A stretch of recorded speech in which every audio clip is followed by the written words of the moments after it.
تو اپنے شیعوں کو ساتھ ساتھ لے چلے. خبردار کسی کی جرت نہ ہو کہ وہ میرے بابا کے خلاف منبروں سے بولے. یہ مختصر شرائط تھی جو میرے پاک امام نے بیان کی. یہ ایسے منصوبے بناتے رہے نعوذ باللہ، جس سے کہ مولا کو تکلیف پہنچے، لیکن بڑی ضرورت کے ساتھ اپنے بابا کی ولایت کو بیان کرتے رہے. ایک مرتبہ یہ ایک مولا کی بہت بڑی جنگ تھی جو انہوں نے منصوبہ بنایا. شام میں مولا کو بلایا، منصوبہ بنا لیا، اعلان ہو گیا. منصوبہ انہوں نے کیا بنایا کہ دربار میں بڑی مشہور بات ہے، یقیناً آپ نے سنی ہے. دربار میں انہوں نے منصوبہ یہ بنایا کہ امام حسن مجتبیٰ علیہ السلام کو بلا کے تو ہم کچھ تحائف پیش کریں گے. اگر وہ قبول کر لیں گے تو ہم کہیں گے کہ آپ نے تو کہا تھا کہ دنیا کا لالچ نہیں ہے، ہم نے دنیا کو، اور اگر نہیں کریں گے تو ہم کہیں گے کہ آپ تو اخلاق کی معراج پر، ہم اخلاق کی معراج پر ہیں. اس منصوبے کے تحت میرے پاک امام نے کو شام بلایا، اعلان ہو گیا کہ امام پاک ایک عاشق نے سنید کر لی. ایک عاشق نے، آپ جانتے ہیں مشہور واقعہ، سب نے سنا، لیکن جب ایک عاشق نے یہ خبر سنید کر لی، دربار میں جا کے تسلی مزید کر لی، اپنے مولا کی آمد کا سن کے دل کے مولا کی دل کی آنکھوں سے دل میں دید کر لی، اپنے مولا کی آمد کا سن کے بغیر موسم عید کر لی، بغیر موسم عید کر لی. آپ جانتے ہیں یہ کون تھا؟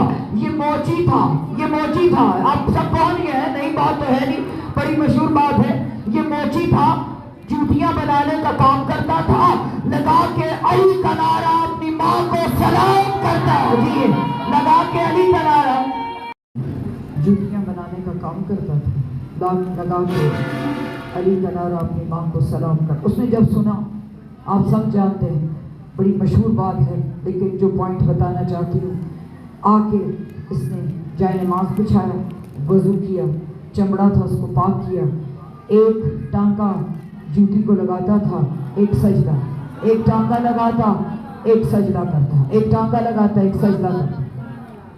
اس کی زوجہ یہ منظر دیکھ رہی تھی. اس نے کہا یہ ہو کیا؟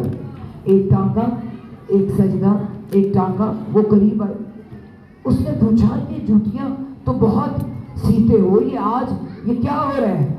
اس نے کہا کہ توجہ، عصر نساء میں یقیناً میں گدائے ابن علی رہا ہوں، زمین کو جنت سمجھ کے، جہاں میری بہنیں بیٹھی، زمین کو جنت سمجھ کے بیٹھا ہوں، جام کوثر پی رہا ہوں، فرشتے آ رہے ہیں مجھ سے ملنے، میں حسن کی نالین سی رہا ہوں. زوجہ نے کہا جی سلامت رہے، وہ ہاتھ محتاج نہ ہو جو امیر حسن کے ذکر میں اٹھ رہے ہیں. فرمایا زمین کو جنت سمجھ کے بیٹھا، جام کوثر پی رہا ہوں، فرشتے آ رہے ہیں مجھ سے ملنے، میں حسن کی نالین سی رہا ہوں. کہا یہ نالین سی کے تمہیں کیا ملے گا؟ کہا کہ وہ جس نے خدا سے رضائیں لی ہیں یقیناً اس کی رضا ملے گی.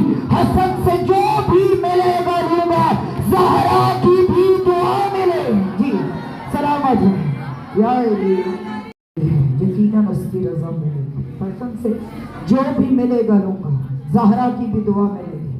بس انہوں نے اپنی تیاری مکمل کر لی، دربار سج گیا. یہ میرے مولا کی جنگیں ہیں جس سے اپنے بابا کی ولایت کا بہت مشکل پرچار کیا ہے، جس کو لوگوں نے بڑا سستا سمجھ لیا ہے. مولا کی ولایت کو بڑی مشکل پرچار میرے امیر امام نے کیا ہے. تو دربار سج گیا. جیسے ہی وقت مقررہ پر جب میرے پاک امام آئے تو اعلان ہو گیا، وقت مقررہ پر جب میرا امام آیا، رکوع میں جھکے، در و دیوار گلی گلی سے سلام آیا. یہ دیکھ رہے تھے یہ کوئی عام ہستی نہیں. جب امام شام کی گلیوں سے گزر رہا تھا، وقت مقررہ پر جب ہمارا امام آیا، رکوع میں جھکے، در و دیوار گلی گلی سے سلام آیا. تو کیا تھا؟ درخت جھک جھک کے کہہ رہے تھے صرف ہمارا امام ہے، یہ جنوں کا امام ہے، یہ انسانوں کا امام ہے. میرے امام جب دربار میں پہنچے، ہجوم تھا، بے انتہا رش تھا. یہ جو موچی تھا، یہ فقیر تھا، عاشق تھا امام کا، اس نے شور مچا دیا. جیسے ہی وہ تش دینے لگے، اس نے دربار کے باہر اتنا شور مچایا کہ حاکم نے کہا کہ پہلے اس کو بلاؤ، کیونکہ سکوت ہمارے جس کی ہم نے منصوبہ بنایا ہے اس کا کسی کو علم ہی نہیں ہوگا. پہلے اس کو آگے بلاؤ. اس نے اتنا شور مچایا کہ میں نے اپنے امام سے ملنا ہے, میں نے امام سے ملنا ہے. انہوں نے آگے بلا لیا, ہزاروں کا مجمع ہے, یہ اب ادھر ممبر کے اوپر آ گیا. سب نے کہا کہ جلدی سے مانگ تاکہ تمہارا کام ختم ہو, ہم اپنا کام شروع کریں. اس نے کہا کہ میں نے نہیں مانگنا. نہیں مانگنا. کیوں نہیں مانگنا؟ اس نے کہا میں جو بھی مانگوں گا, جو بھی میں مانگوں گا مجھے ملے گا اپنی خواہشات کے مطابق. علی کا بیٹا دے گا تو اپنی اوقات کے مطابق. جی میں جو بھی مانگوں گا سلامت مجھے ملے گا اپنی خواہشات کے مطابق. علی کا بیٹا عطا کرے گا تو اپنی اوقات کے مطابق. اب یہ خاموش ہے. اب وہ جو فقیر موچی تھا وہ خاموش ہو کے مولا کے پہلو میں کھڑا ہو گیا. یہ سب عمر تھا. انہوں نے کہا یہ خاموش ہے, اس کو چپ رہنے دو, اپنا کام کرو. انہوں نے وہ تشت میرے مولا کے ہاتھوں میں دیا. واقعہ سب جانتے. میرے مولا نے ایک ہاتھ سے تشت کو پکڑا, دوسرے ہاتھ سے اس موچی کو دیا. اس موچی نے ہاتھ جوڑے, مولا مجھے یہ نہیں چاہیے. مولا نے آہستہ سے کہا لے لے تو جنتی. کہا مولا نہیں چاہیے. کہا تیری گزری ہوئی 7 نسلیں جنتی. کہا مولا نہیں چاہیے. مولا تیری آنے والی. تشت کو آہستہ سے پکڑ لیا. اس نے سب کے سامنے جب 3 مرتبہ انکار کیا, مولا نہیں چاہیے. مولا نے کہا جنتی. مولا نہیں چاہیے. تیری گزری ہوئی 7 نسلیں. مولا نہیں چاہیے. تیری آنے والی ساری کی ساری نسلیں جنتی. تو پھر اس نے تشت پکڑا. سارے حیران ہو گئے. اس نے ہی نے کہا کہ اگر نہیں لینا تو اس کو کیوں دیا؟ میرے مولا مسکرائے. میرے مولا نے فرمایا یہ تشت یہ تخت تو مل گیا تمہیں پر ملا نہیں شعور تم کو. بڑی توجہ. پر ملا نہیں شعور تم کو. عداوت آل ابا لے گئی شریعت سے دور تم کو. ہمارے نوکر کے فیصلے نے دیا ہے سبق ضرور تم کو. یہی مال و جوہر تھا نا ناز تمہارا, اس سے تو راضی نہیں ہوا نوکر بھی ہمارا. جی سلامت رہے. جی مولا کو سلامت رہے. طویل خطبہ ارشاد فرمایا. میرے مولا نے فرمایا یہ مال و جوہر تمہارا ناز ہے, یہ ہمارے نوکروں کو بھی ان کی ضرورت نہیں ہے کہ تمہیں اس میں ناز ہے. ہم جنت کے مالک ہیں, ہم جنت کے وارث ہیں. اگر ہمارا ادنا سا نوکر پہلے چاہے تو ہاتھوں سے مٹی کو جنت بنا کے بیچ دے. اسی لیے میرے مولا نے یہ طویل خطبہ فرمایا. میرے مولا نے فرمایا تم اپنا حسب و نسب, بڑی طویل بات ہے لیکن بات کر کے گزر رہی.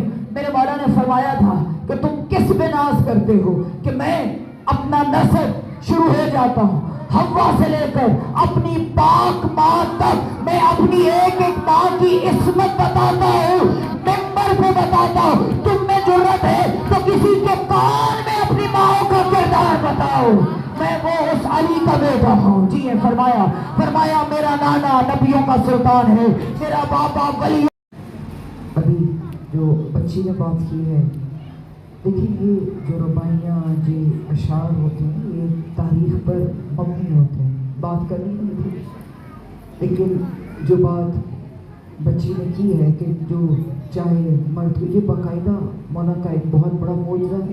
آپ جانتے ہیں اسی لیے معصومی نے فرمایا دیکھیں ہماری فضیلتوں پر شک نہ کرو. کوئی فضیلت پڑھنے والا ہے آپ کی عقل بس خدا کے پاس جتنی شان ہے جتنی عظمت ہے وہ اللہ نے 14 کو دی ہے. ہمیں گنجائش نہیں ہے کہ ہم شک کریں. دیکھیں سورہ مفاتی میں دعائے رجویہ موجود ہے. بات یہ کرنی نہیں تھی, میں سوچ کے کبھی نہیں بیٹھی. اس ممبر پہ میرا ہاتھ ہے, میں نے نہیں کرنی تھی, زبان پہ آ گئی, بات کو روکا نہیں کرتی. ہو سکتا ہے آپ میں سے کسی کی یہ امانت ہو دعائے رجویہ میں اللہم انی اسالک بمعنی اسمک, اللہم انی اسالک بے مقام ہو. پتہ نہیں آپ میں سے کس کی امانت ہے تو یہ پڑھ رہی ہوں کیا کہ یا اللہ تجھے ان کا واسطہ ہے جو تیرے اسما کے معنی ہے. توجہ, جو تیرے اسما نہیں, جو تیرے اسما کے معنی ہیں. اللہ ہمیں کیا سمجھانا چاہ رہے, اسم فائدہ اس وقت تک نہیں دیتا جب تک اس کا معنی سمجھ میں نہ آئے. توجہ, انشاءاللہ مثال دوں گی تو کوئی ایسی بچی بھی نہیں جو خاموش رہے گی جب تک اسم کا مطلب سمجھ نہ آئے. اللہ نے ان کو صرف اپنا اسم نہیں کہا, اللہم انی اسالک بے معنی اسموں کا, یا اللہ تجھے ان کا واسطہ جو تیرے اسما کا معنی ہے. اب مثال دے رہی ہوں, میں ادھر آئی ہوں, میں ادھر آئی ہوں، میں مالکہ سے کہتی ہوں عربی نہیں آتی اس کو، ہو سکتا آتی ہوں، مثال دے دی، عربی نہیں آتی، میں ان کو کہتی ہوں عربی میں چھوٹے جو ٹرے ہے نا طاولہ میز، اس کو طاولہ کہتے ہیں، طاولہ۔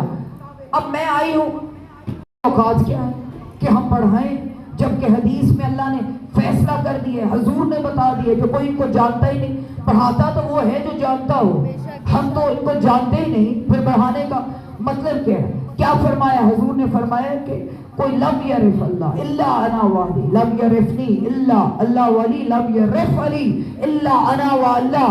حضور فرمایا اللہ کو کوئی بھی نہیں جانتا سوائے مجھ محمد اور علی کے، مجھ محمد کو کوئی نہیں جانتا سوائے اللہ اور علی کے، لم یعرف علی الا انا والا، کوئی بھی علی کو نہیں جانتا سوائے اللہ کے اور مجھ محمد کے لیے۔ علی کو جاننے کے لیے یا اللہ ہونا پڑتا ہے یا رسول اللہ، جی علی کو جاننے کے لیے